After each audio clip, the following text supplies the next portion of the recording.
Good morning students. Now we continue our chapter 7 विद्युत धारा के चुंबकीय प्रभाव।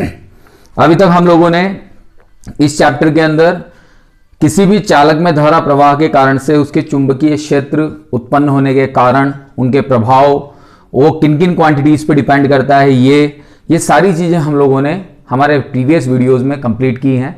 चुंबकीय क्षेत्र की दिशा निकालने के नियम, बायो सावर्त का नियम, तो ये सब हम लोग पढ़ चुके हैं। आज हम किसी वृत्ताकार कुंडली के कारण से, जिसके अंदर धारा प्रवाहित हो रही है, उस वृत्ताकार धारावाही कुंडली के कारण हम चुंबकीय क्षेत्र ज्ञात करना चाहते हैं। और वृत्ताकार धारावाही कुंडली के कारण चुंबकीय क्षेत्र हम दो स्थानों पर ज्ञात करेंगे।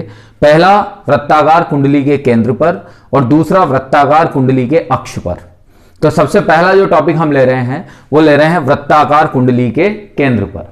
तो इसके लिए सबसे पहले हम एक वृत्ताकार कुंडली लेते हैं।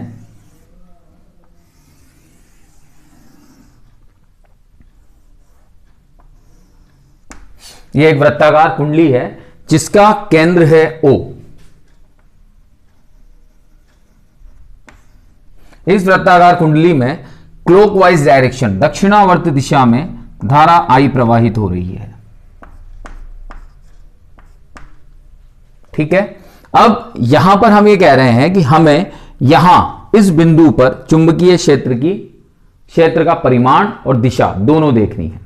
तो अगर हम सबसे पहले दिशा की बात करते हैं तो जब हम मैक्सवेल का कोर्क स्क्रू रूल लगाते हैं तो धारा कैसे बह रही है क्लॉकवाइज डायरेक्शन में, तो हम हमारे हाथ में जो स्क्रू और ड्राइवर है या पेचकस है, उस पेचकस को अगर हम दक्षिणावर्ती घुमाते हैं तो पेचकस किधर की ओर जाता है, अंदर की ओर। दैट मीन्स यहां पर जो मैग्नेटिक फील्ड की डायरेक्शन होगी वो इनवर्ड होगी, अंदर की ओर होगी।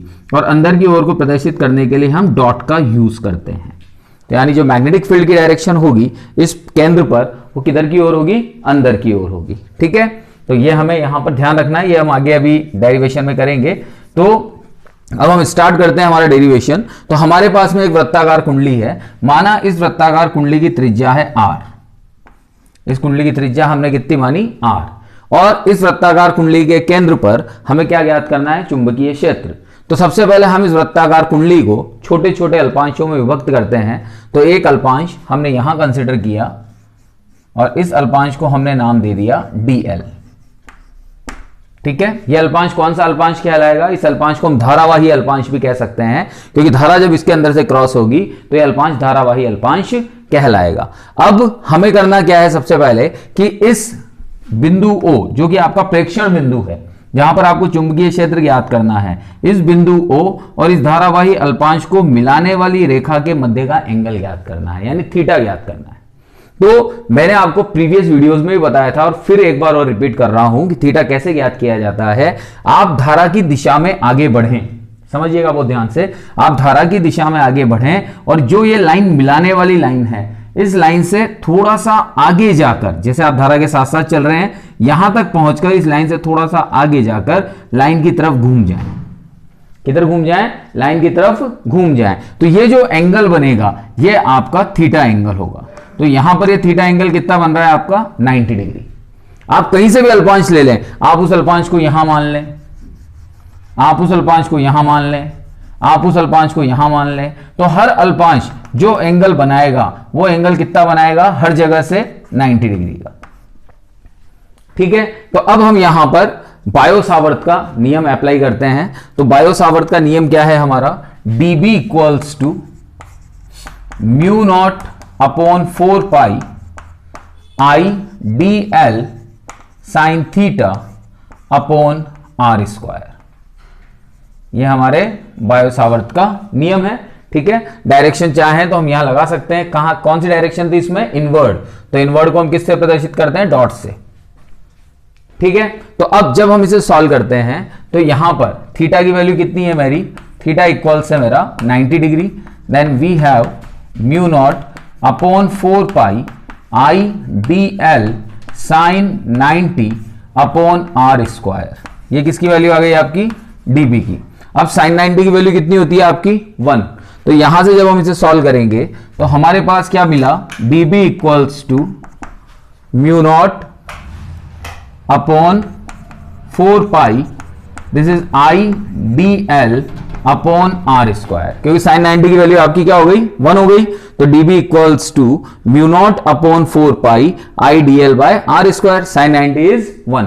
अब हमें इस बिंदु पर क्या देखना है, चुंबकीय क्षेत्र का परिमाण।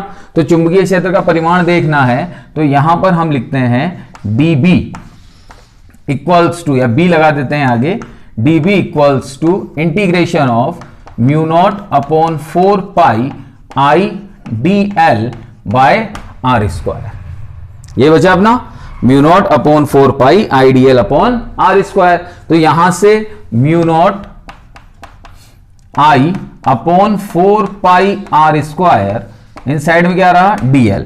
अब dl ये एक स्मॉल अल्पांश है, अल्प अल्पांश है। अगर मुझे संपूर्ण लंबाई देखनी है इस वृत्ताकार परिधि की, इस वृत्ताकार लूप की, तो वृत्ताकार लूप की संपूर्ण लंबाई किसके बराबर होती है, उसकी परिधि के बराबर। तो यहां पर b equals to mu not I upon 4 pi r square, dl की वैल्यू क्या हो गई 2 पाई आर। यहां 2 पाई से 4 पाई 2 टाइम गया, एक आर से आर कैंसिल हो गया, then b equals to mu not I upon 2 r. तो ये किसकी वजह से आ गया, केंद्र पर, B केंद्र, ये B केंद्र पर आपके चुंबकीय क्षेत्र का परिमाण हमें मिल गया mu not I upon 2r। अब हम यहां पर ये कहते हैं, सपोज कि अगर मान लीजिए इस वृत्ताकार कुंडली में बहुत सारे फेरे हैं, फेरे से मतलब बहुत सारे इस तरह से घेरे हैं, जैसे एक घेरा, 2 घेरे, फिर ये तीसरा घेरा, फिर ये चौथा घेरा, इस तरह से बहुत सारे घेरे हैं। तो हमने कहा कि यदि